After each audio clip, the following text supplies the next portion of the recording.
नमस्कार, good morning India के इस खास शो में आपका बहुत बहुत स्वागत है। मैं हूं आपके साथ जया कौशिक त्रिवेदी। बात करते हैं दिल्ली की। कोरोना वायरस का संक्रमण लगातार यहां पर डराने अब लगा है। बुधवार को दिल्ली में कोरोना महामारी से रिकॉर्ड 131 मरीजों की मौत हो गई। ये दिल्ली में कोरोना से एक दिन में हुई अब तक की सबसे ज्यादा मौतें हैं। इससे पहले 12 नवंबर को 104 कोरोना मरीजों ने अपनी जान गंवाई थी। राजधानी दिल्ली में 24 घंटे में 7,486 नए कोरोना के पेशेंट सामने आए हैं। पॉजिटिविटी रेट 12% के ऊपर जा चुका है और दिल्ली में अब करीब 42,500 एक्टिव मरीज हो चुके हैं। कोरोना संक्रमण के कुल मामले बढ़कर दिल्ली में 5 लाख के पार जा चुके हैं।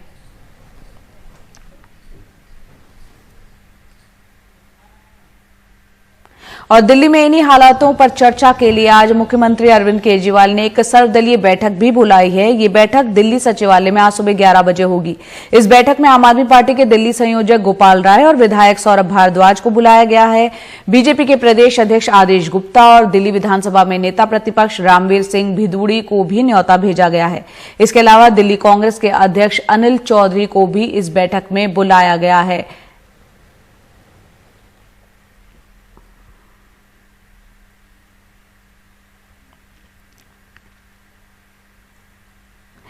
दिल्ली में कोरोना के बढ़ते संक्रमण को देखते हुए सरकार कई कदम उठा रही है, लेकिन आने वाले दिनों में टेस्ट की संख्या बढ़ेगी और ऐसे में कोविड मरीजों की संख्या में भी इजाफा होने की आशंका है। लेकिन इसे कैसे रोका जाए, कोरोना के बढ़ते हुए मामलों को, इसे लेकर कोई ठोस तरीका सामने आता हुआ फिलहाल नहीं दिख रहा है।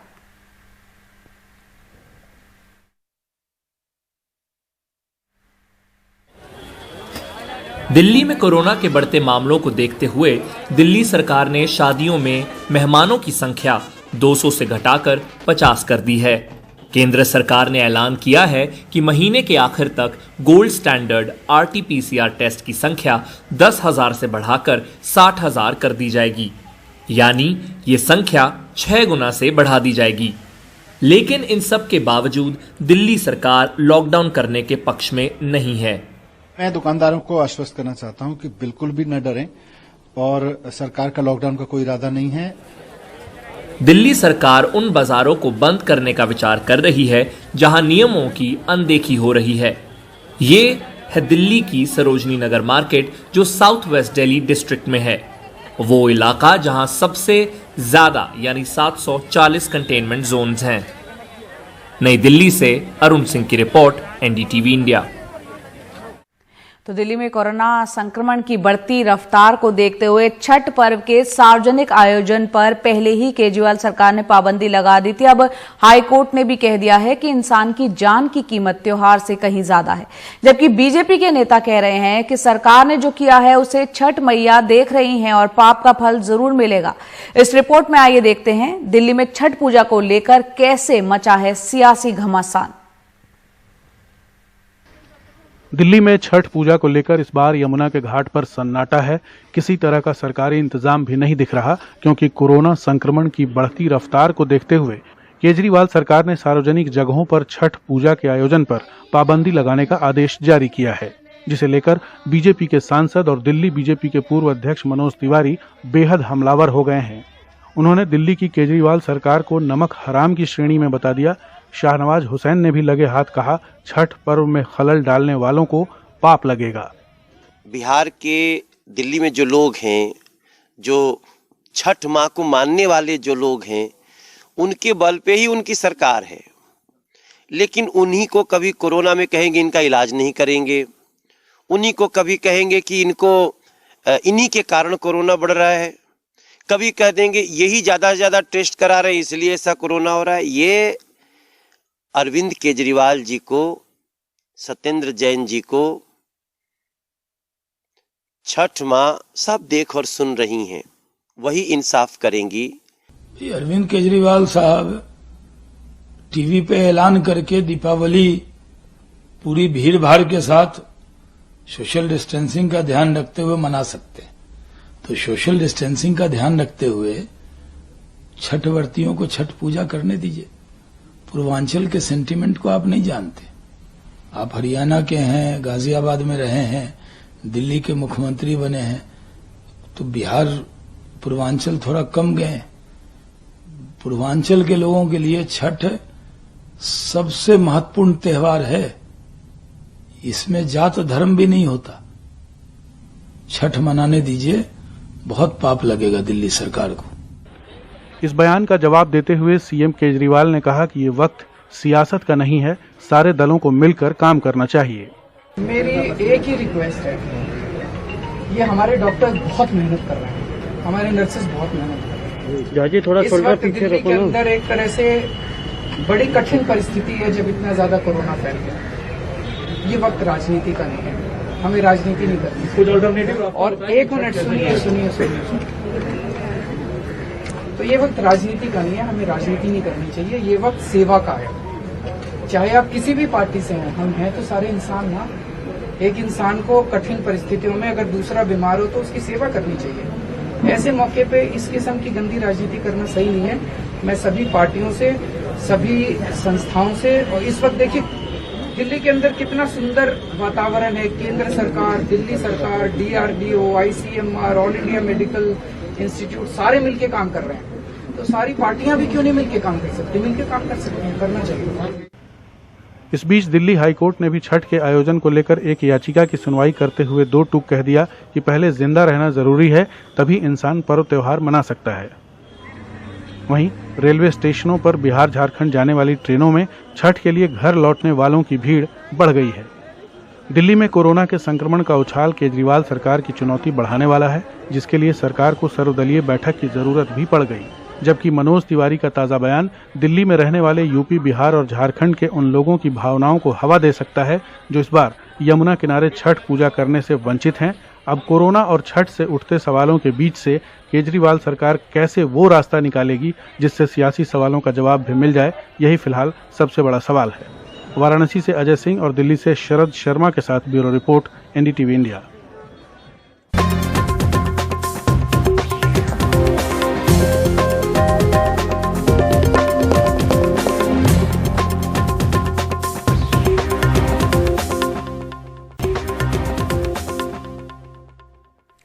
मुंबई की जुहू पुलिस ने 4 महीने के एक मासूम की अपहरण की एक ऐसी गुत्थी सुलझाई है जिसके तार मुंबई से दूर तेलंगाना से जुड़े हैं।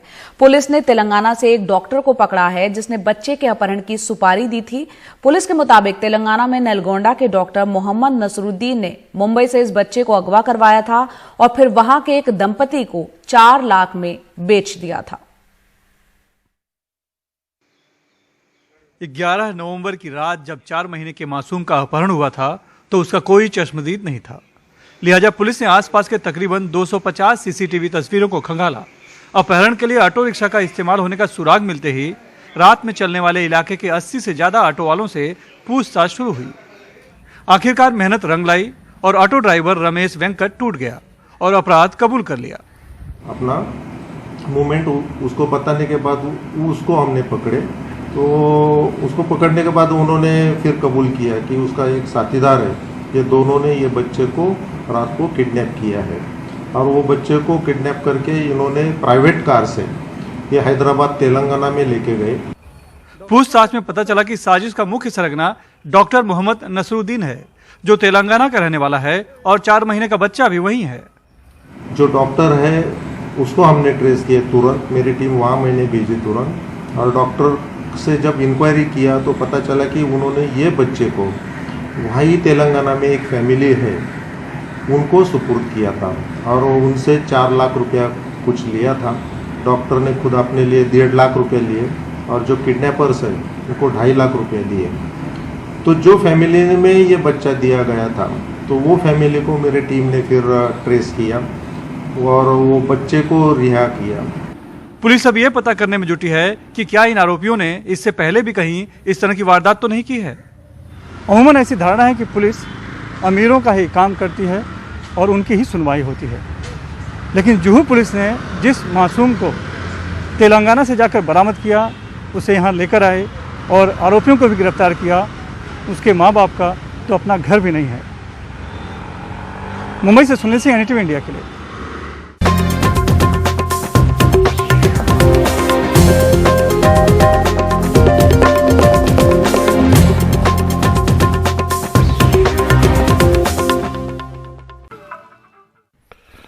एनडीटीवी इंडिया में आपका स्वागत है और आज बातचीत करेंगे कांग्रेस के वरिष्ठ नेता सलमान खुर्शीद से। खुर्शीद साहब, आपका बहुत बहुत स्वागत है। एनडीटीवी से बातचीत करने के लिए आपने वक्त निकाला। हर चुनाव में अक्सर देखा गया, हाल के चुनाव में किसी जगह यदि कांग्रेस अच्छा प्रदर्शन नहीं करती है तो कई तरह की आवाजें सुनाई देने लगती है पार्टी से। आपकी पहली प्रतिक्रिया क्या है? तो हर पार्टी में ऐसा होता है, कामयाबी पर कोई टिप्पणी नहीं करता है, और अगर सफलता कम मिले या सफल ना हो पाए, विफल रहें, तो टिप्पणियां होती हैं। इसमें कोई आश्चर्य की बात नहीं है। इसको हर पार्टी में इसको झेलना पड़ता है। कांग्रेस जनता को मजबूत विकल्प के तौर पे नहीं देख रही है, ऐसा कहा जाने लगा है। आप क्या कहेंगे इस पे? आपने एक लंबा चौड़ा फेसबुक पर पोस्ट भी लिखा था। देखिए, जहां हम सफल होते हैं तो ये टिप्पणी क्यों नहीं होती है कि राजस्थान में हम पहले, मध्य प्रदेश में, हम छत्तीसगढ़ में सफल हुए, कामयाब हुए, इस पर टिप्पणी क्यों नहीं होती है? क्या वो भारत में नहीं है? कि वो भारत का हिस्सा नहीं है? वहाँ के लोग क्या भारतवासियों से कुछ अलग हैं, कुछ भिन्न हैं? तो ये तो समय समय की बात है। कभी किसी पार्टी और कभी किसी पार्टी का वर्चस्व बनता है, बिगड़ता है, बढ़ता है, और लोगों की जो इच्छाएं हैं वो बदलती हैं। इच्छा का जो दिशा है वो बदलती है, और उस बदलती दिशा के अनुरूप ही पार्टियां अपने आप को ढलती हैं, और ढलने के बाद फिर एक नई प्रस्तुति करती हैं। ये कोई नई बात नहीं है, इसको सब लोग जानते हैं। तो क्या पार्टी जो है बिहार के चुनाव की है यदि बात करें, या फिर जितने बाय इलेक्शन हुए आपके स्टेट में भी, यूपी में भी हुए, बाकी राज्यों गुजरात में भी हुए, तो जो प्रदर्शन रहा कांग्रेस का, क्या ये माना जाए कि पार्टी इन चुनावों को गंभीरता से नहीं लिया इस बार?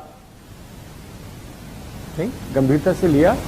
तो हमेशा गंभीरता से लेने से क्या हम ये मान के चलें कि बीजेपी ने 50 साल गंभीरता से राजनीति को नहीं लिया? इस देश में 2 सीटें आती थी, और उसके बाद वो आज सरकार में है, सत्ता में है।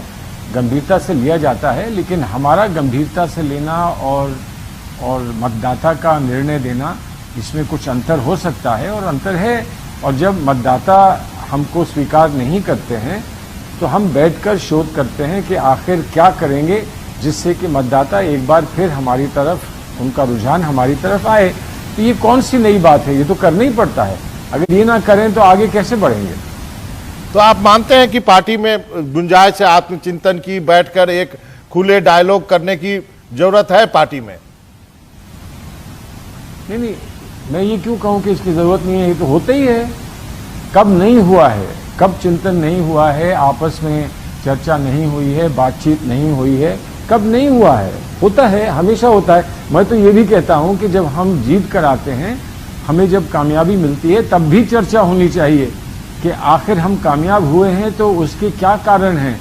तो उसका भी कुछ ना कुछ सराश निकाल कर हमें अपनी पार्टी को और मजबूत करने का प्रयास करना चाहिए। सिर्फ पराजय का ही सामना करने में मंथन क्यों करें? हम जीतने भी मंथन करें। जब भी मौका लगे मंथन हो, और मंथन होता है।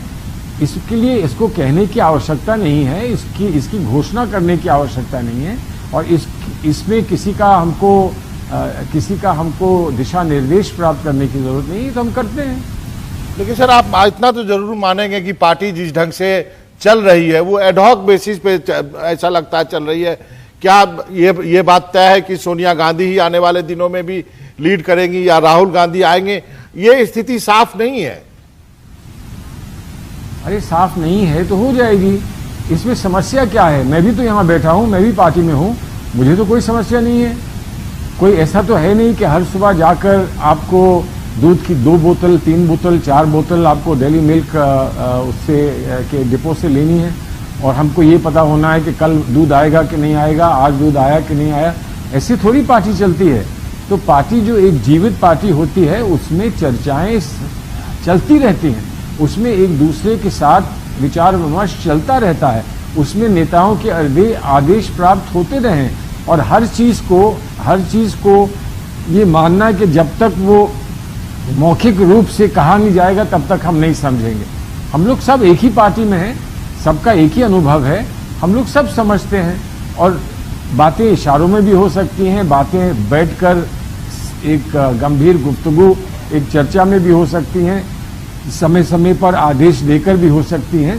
तो ऐसा कोई नई बात नहीं है जो हम नहीं जानते और हम नहीं करते हों। सर, आप तो इतने वरिष्ठ हैं, मैं भी करीब 25 साल से इस पार्टी को देख ही रहा हूं, लेकिन पिछले दिनों जो कुछ हुआ है, 22 नेताओं की चिट्ठी हो या फिर आप जैसे कहते हैं कि इशारों में बात करनी चाहिए लेकिन कोई खुल के किसी को बोल दे रहा है, तो ये चीजें आप देखने को आ रही हैं, तो शीर्ष नेतृत्व भी तो इसको गंभीरता से ले रहा होगा। सर, ले रहे हैं, गंभीरता से सब ले रहे होंगे और गंभीरता से लेने का मतलब ये नहीं कि आप सड़क पर निकल कर नारे लगाने लगे। गंभीरता से लेने का अपना एक सिस्टम होता है, अपना एक जो भी एक स्टाइल होता है, उससे गंभीरता से लिया जा रहा है। हमारी पार्टी में थोड़ी सी हलचल मची तो उसको लेकर आप लोग इतने गंभीर हो गए। हमारी पार्टी में तो पहले की बात है, इंदिरा जी के समय की बात है कि पार्टी में इतना टकराव हुआ था कि पार्टी के दो धड़ हो गए थे, तो हमारी तो स्प्लिट्स भी हो चुके हैं। तो इसलिए हमारा इतिहास हमें ये बताता है कि अंततः हम लोग फिर जीवित होकर बाहर निकलते हैं। कोई छोड़ना चाहता है, छोड़ता है, कहीं पर लोगों को बैठा के समझाया जाता है। बहुत सारे लोग पार्टी को छोड़ के गए थे, वो पार्टी में वापस आए। क्यों वापस आ गए? कोई वजह रही होगी जो पार्टी में वापस आ गए।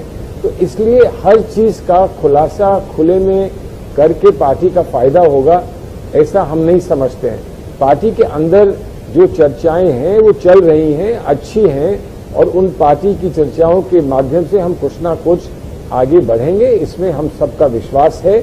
और उस विश्वास पर क्यों कोई प्रश्न चिन्ह बाहर वाला लगाए, ये मुझे समझ में नहीं आता। बाहर वाला प्रश्न चिन्ह नहीं लगा रहा, अंदर वाला प्रश्न चिन्ह लगा रहा है, तो क्या आपको लगता है कि जो ऐसे सवाल उठा रहा है उनको पार्टी छोड़ के चले जाना चाहिए? नहीं, क्यों पार्टी छोड़ के चला जाना चाहिए? उनका निर्णय है, क्यों छोड़ के चला जाना चाहिए। लेकिन हाँ, एक शिष्टाचार की बात है। आप बाहर आप कुछ कहते हैं, उसको अंदर भी कह दीजिए। अंदर कहने में क्यों संकोच है? ऐसा हम लोग सब साथी हैं, आपस में बैठ के बात कर सकते हैं। कोई हमने एक दूसरे से यूं करके कुट्टी नहीं करी है कि हम नहीं बात कर रहे हैं, हम उनसे नहीं बात कर रहे हैं। हम लोग सब आपस में बैठते हैं, बात करते हैं, और हर एक का कुछ ना कुछ योगदान समय समय पर रहा है, उसका सभी को उसका आभास है। अब जब आपस में बैठेंगे, चर्चा होगी, तो कुछ ना कुछ निकलेगा उसमें से। क्या सलमान साहब, आपको लगता है कि अब वक्त आ रहा है कि कांग्रेस को किसी गैर गांधी के तरफ भी देखना चाहिए पार्टी को लीड करने के लिए? तो कांग्रेस को क्या करना चाहिए और कांग्रेस क्या करेगी, ये कांग्रेस तय करेगी। अपने ही समय में अपनी जगह पर कांग्रेस तय करेगी। इसका हम पहले से जवाब कैसे दे दें? नहीं, तो आप मानते हैं कि केवल गांधी सरनेम ही पार्टी को लीड कर सकता है?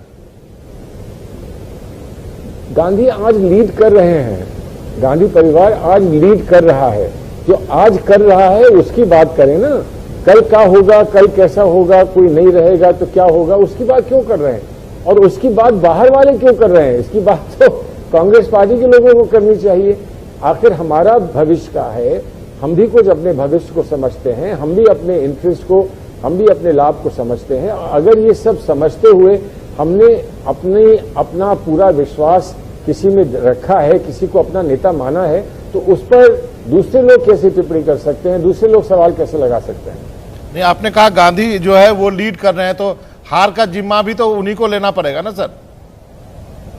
नहीं, तो हार का जिम्मा वो ले लें और जीत का जिम्मा मैं ले लूंगा। ये क्या बात हुई? पार्टी की हार होती है, पार्टी की जीत होती है।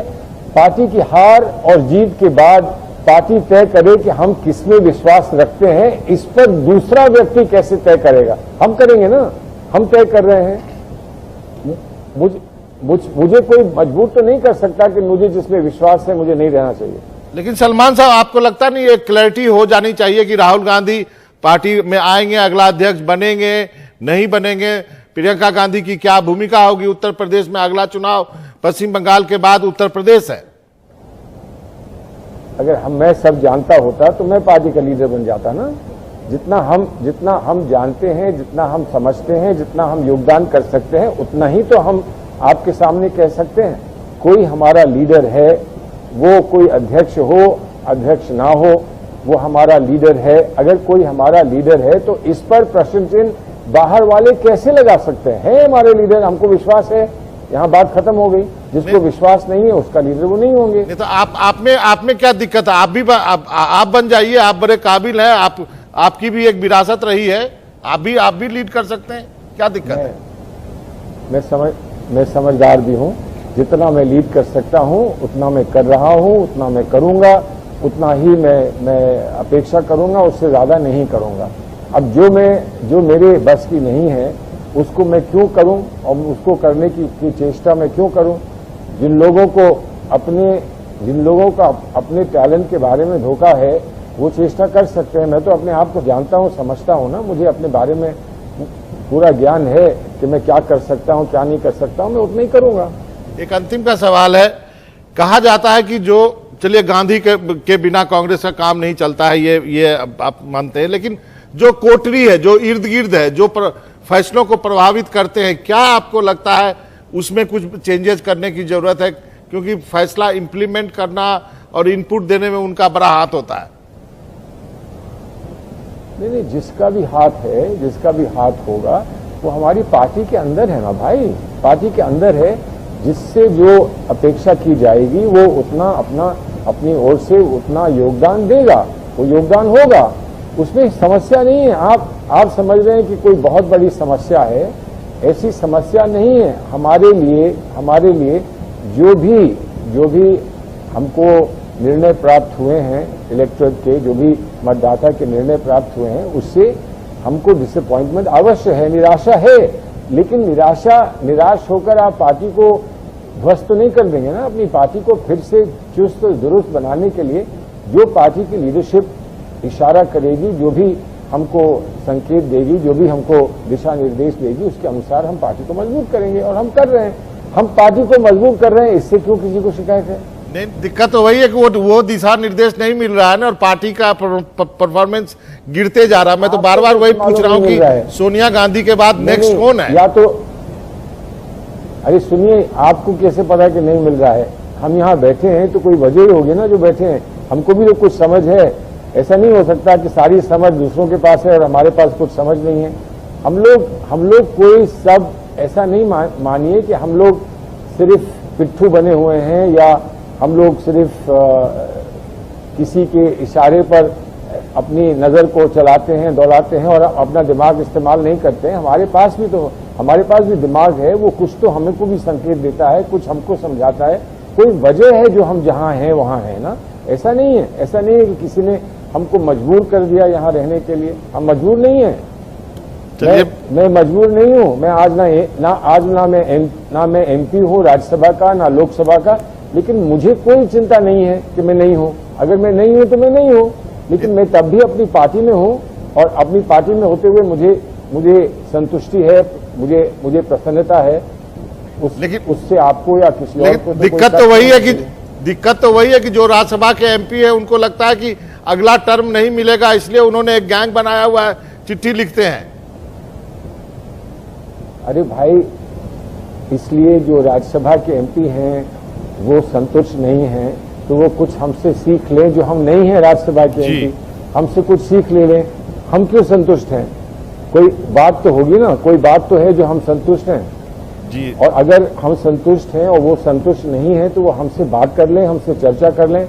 संभवतः हम उनको बता सकेंगे, उनको संतुष्ट कर सकेंगे। चलिए खुर्शीद साहब, आपका बहुत बहुत शुक्रिया। इशारों में बहुत तरह की बात की तरफ आपने इशारा किया है। उम्मीद है आपने जिसकी ओर इशारा किया है वो भी समझे होंगे, और जो आला कमान है वो भी समझे होंगे। आपका बहुत बहुत शुक्रिया सर, थैंक यू। वक्त है एनडीटीवी में एक ब्रेक का।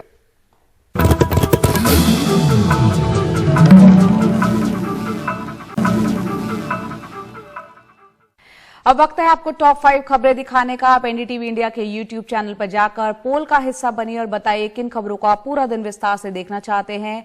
पहली खबर दिल्ली से, जहां छठ को लेकर आप और बीजेपी में घमासान है। दूसरी खबर, बिहार चुनाव पर कांग्रेस की अंदरूनी कलह बढ़ी। तीसरी खबर, अमित शाह का मिशन बंगाल, हर महीने होगा दौरा। चौथी खबर, 4 बार के विधायक लेकिन पक्का मकान तक नहीं। पांचवी खबर वैक्सीन पर फाइजर ने कहा बस एक कदम और। ये तमाम खबरें हमने आपको दिखाई है। फिलहाल मेरे साथ इतना ही। नमस्कार।